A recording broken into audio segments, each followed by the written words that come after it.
अस्सलाम वालेकुम, मेरा नाम डॉक्टर अब्दुल कादिर है। मैं as a consultant gastroenterologist Al Aleem medical college में अपनी खिदमत सर अंजाम दे रहा हूँ। आज जिस टॉपिक के ऊपर हम बात करेंगे वो है फैटी लीवर। फैटी लीवर इस टाइम पाकिस्तान का एक ऐसा मसला बन चुका है कि हर घर में हमें फैटी लीवर के मरीज़ नज़र आएंगे। हम जब भी अपने रूटीन के टेस्ट करवाते हैं पता चलता है कि हमें फैटी लीवर हुआ है। तो हमें पता होना चाहिए कि ये बेसिकली है क्या, किस वजह से होता है, क्या अलामात हैं जिसमें ये मरीज़ को पेश आती हैं इस मर्ज़ में, और इसके लिए कौन कौन से ज़रूरी टेस्ट हैं जो होने चाहिए, और इसको कैसे हम कंट्रोल कर सकते हैं और उसका इलाज क्या है। और इसके अलावा हमें इसकी पेचीदगियों का भी पता होना चाहिए कि फ़ैटी लीवर की वजह से क्या क्या पेचीदगियाँ हो सकती हैं। सबसे पहले फ़ैटी लीवर जैसे नाम से वाज़ेह है कि जिगर के अंदर चर्बी का जमा हो जाना। इसकी वजूहात क्या हो सकती हैं? एक तो सेडेंट्री लाइफस्टाइल। अगर आपका चलना फिरना अच्छा नहीं है और आपकी कोई जॉब ऐसी है जिसमें आप बैठे रहते हैं तो आप फैटी लीवर के रिस्क में हैं, आपको फैटी लीवर फ्यूचर में हो सकता है। अगर आप गेम्स वगैरह या एक्सरसाइज रूटीन में नहीं करते तब भी आपको फैटी लीवर होने का रिस्क है। इसके अलावा खाने पीने में कुछ आदत ऐसी हैं जिनको अगर हम अपनाना शुरू कर दें तो उससे भी फैटी लीवर का रिस्क बढ़ जाता है। अब उसमें मशरूबात का ऐसा इस्तेमाल जो कि एनर्जी के लिहाज से हमारे लिए फेवरेबल नहीं होता, जिनके अंदर कार्बोहाइड्रेट्स का कंटेंट ज़्यादा होता है। कार्बोनेटेड ड्रिंक्स जितनी भी मार्केट में अवेलेबल हैं एनर्जी ड्रिंक्स के नाम से, और साथ में फ्रेश जूसेस आजकल मार्केट में आए हुए हैं जो आपको एनर्जी का एहसास दिलाने के लिए बड़ा अच्छे उनकी कमर्शियल बनाई जाती है, लेकिन वो सब प्रोडक्ट्स आपके लिए फैटी लीवर का सबब बन सकते हैं। इसके अलावा खाने पीने में पैकेज आइटम्स यानी कि जितने भी प्रोसेस्ड फूड है वो मार्केट में बहुत ज़्यादा आम हो गया हुआ है। उस processed food ready to eat तो ज़रूर होते हैं, लेकिन उसकी वजह से वो जो फैट का कंटेंट है वो बहुत ज़्यादा होता है, सोडियम का कंटेंट बहुत ज़्यादा होता है और फैटी लीवर का रिस्क बहुत ज़्यादा बढ़ने का चांस होता है। इसके अलावा protein excess can also lead towards fatty liver. अगर प्रोटीन आप ले रहे हैं, प्रोटीन वैसे तो बहुत अच्छी है हमारे लिए, लेकिन एक्सेस ऑफ प्रोटीन भी फैटी लीवर का सबब बन सकता है। इसके अलावा आप अगर अपनी डाइट के अंदर कार्बोहाइड्रेट्स ज़्यादा ले रहे हैं और इस तरह की चीज़ें, अल्कोहल का इस्तेमाल कर रहे हैं, alcohol is also one of the cause of fatty liver.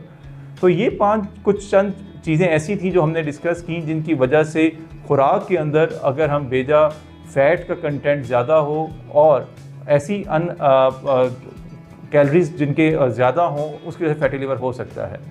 इसके अलावा और कुछ चीज़ें हैं जिसमें जेनेटिक्स भी इन्वॉल्व होती हैं फैटी लीवर के अंदर, कि जेनेटिक प्रीडिस्पोजिशन भी होती है जिसके अंदर ये मामलात आ सकते हैं। कुछ लोगों को हम देखें होते तो बहुत थिन लीन है, लेकिन उनके अंदर जेनेटिक प्रीडिस्पोजिशन होती है कि उनके अंदर फैट कंटेंट ज़्यादा होता है। मोटापा तो नहीं होता, लेकिन फैट कंटेंट ज़्यादा होने की वजह से फैट जिगर के ऊपर जाके भी असरअंदाज होना शुरू हो जाता है। कुछ अद्वियात ऐसी मल्टीविटामिन्स और कुछ ताकत के लिए लोग एनर्जी ड्रिंक्स वगैरह जिम्स में इजीली अवेलेबल होती हैं। ये सब मेडिसिन भी बेजा इस्तेमाल होने की वजह से जिगर के अंदर चर्बी को इकट्ठा कर सकती हैं। ये तो वजूहात थी जो हमने डिस्कस की, जो कि फैटी लीवर में मोटी मोटी पेचीदा जो कि ये सब कुछ कर सकती हैं। अब इसकी अलामात क्या हैं? अलामात में हमें पता होना चाहिए कि भूख का ना लगना, सुस्ती का रहना, काम करने को दिल ना करना, नींद का पूरा ना होना और हर वक्त थकावट का एहसास होना, ये सब फैटी लीवर की निशानियां हो सकती हैं। और अगर फैटी लीवर पेचीदगी की तरफ चला जाए तो पेट में पानी, आंखों का पीलापन हो जाना और पाँव के अंदर सोजिश जैसी अलामात के साथ भी पेशेंट्स के अंदर देखा जा सकता है। अब अगला हमारे पास एक सवाल आता है कि फैटी लीवर को हम तशखीस कैसे कर सकते हैं। सिंपल सा टेस्ट है LFT, लिवर फंक्शन टेस्ट, जो कि हमें बता सकता है कि जिगर के ऊपर कोई ऐसी चीज़ असरअंदाज तो नहीं हो रही जिसकी वजह से जिगर अफेक्ट हो रहा हो। इसके अलावा एक सिंपल सा अल्ट्रासाउंड होता है जो कि स्पेसिफिक हम एडवाइस करते हैं मरीज़ों के अंदर, जिसमें हम देखेंगे कि जिगर के ऊपर चर्बी रूटीन से ज़्यादा तो नहीं है।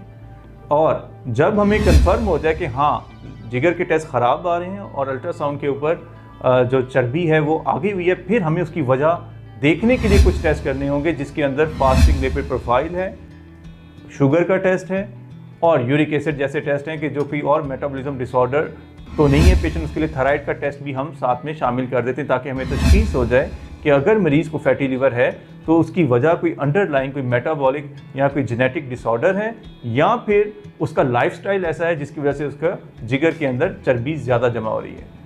अब इसको बिल्कुल लाइट ना लें। जब भी आपको तशखीस हो जाए कि आपके अंदर फैटी लीवर के असरात हैं या जब आपको पता चल जाए कि फैटी लीवर आपका डायग्नोसिस बन चुका है और आपको ये सारी अलामात आ रही हैं, तो फ़ौरन से पहले एक मुस्तनद गैस्ट्रोएंटरोलॉजिस्ट या मेदा जिगर के स्पेशलिस्ट से कंसल्ट करें ताकि वो आपको इस चीज़ से वापस निकाल सके।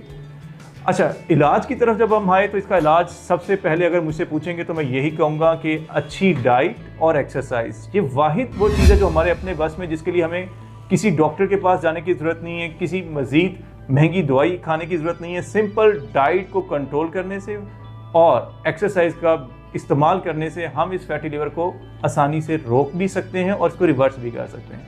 अक्सर मरीज़ पूछते हैं कि क्या ये रिवर्सिबल है? हाँ, बिल्कुल रिवर्सिबल है, लेकिन थोड़ी सी एहतियात खाने पीने में और एक्सरसाइज का ज़्यादा इस्तेमाल रूटीन बना लेंगे तो ऑटोमेटिकली हम इसको कवर कर देंगे।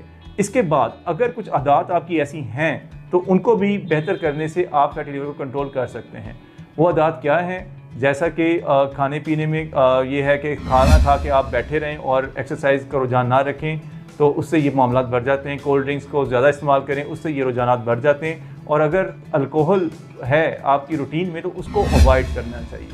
ये हमें रिलीजियस तौर पे भी हमारे लिए अच्छी नहीं है, लेकिन अगर हम इसको देखें अपनी हेल्थ वाइज तो अल्कोहल की वजह से हमारे लीवर के ऊपर बेजा चर्बी का इकट्ठा होना और इवन कि जिगर की सोजिश का होने का सबब बन सकता है। और अगर कोलेस्ट्रॉल आपका हाई है तो उसको कुछ मेडिसिन के साथ हम कंट्रोल भी कर सकते हैं और इसको मज़ीद जिगर के अंदर चर्बी को जमा होने से इसको रोका जा सकता है। अब हम बात कर लेते हैं एज वाइज इसका क्या हमारे यहाँ पॉपुलेशन में इफ़ेक्ट है। ये हर एज ग्रुप के पेशेंट्स के अंदर देखा जाता है। बच्चे हों, अगर उनके अंदर जेनेटिक प्रीडिस्पोजिशन हो तो उनके अंदर फैटी लीवर हो सकता है, और बड़ों के अंदर भी ये उसी तरह हो सकता है। अंडरलाइंग रीज़न अगर देखा जाए कि अगर कोई अद्वियात का इस्तेमाल या कोलेस्ट्रॉल का हाई रहना या कोई मेटाबॉलिक डिसऑर्डर है तो फिर हर एज ग्रुप के अंदर फैटी लीवर हो सकता है। और हम आजकल देख रहे हैं बच्चे हमारे उस तरह एक्टिव एक्सरसाइज नहीं करते, मोबाइल्स में गेम्स का ज़्यादा इस्तेमाल करने लगे हैं और बर्गर और पिज़्ज़ाज़ और कोल्ड ड्रिंक्स को बचपन से ही आप देखेंगे बच्चों को दे दिया जाता है, जिसकी वजह से बच्चों के अंदर भी फैटी लीवर बहुत ज़्यादा कॉमन हो गया हुआ है। ऑडियंस को एक बात कहूँगा कि एक टेक होम मैसेज हमारे लिए आज की गुफ्तगू का यही है कि चंद एहतियात खाने पीने की और हेल्दी लाइफस्टाइल एक्सरसाइज अपनाने से हम जिगर के बहुत ख़तरनाक अमराज से बच सकते हैं। ये एडवाइस बच्चों के लिए नहीं, बुज़ुर्गों के लिए नहीं, ये हर एज ग्रुप के लोगों के लिए है और इस तरह हम एक खुशहाल और सेहतमंद पाकिस्तान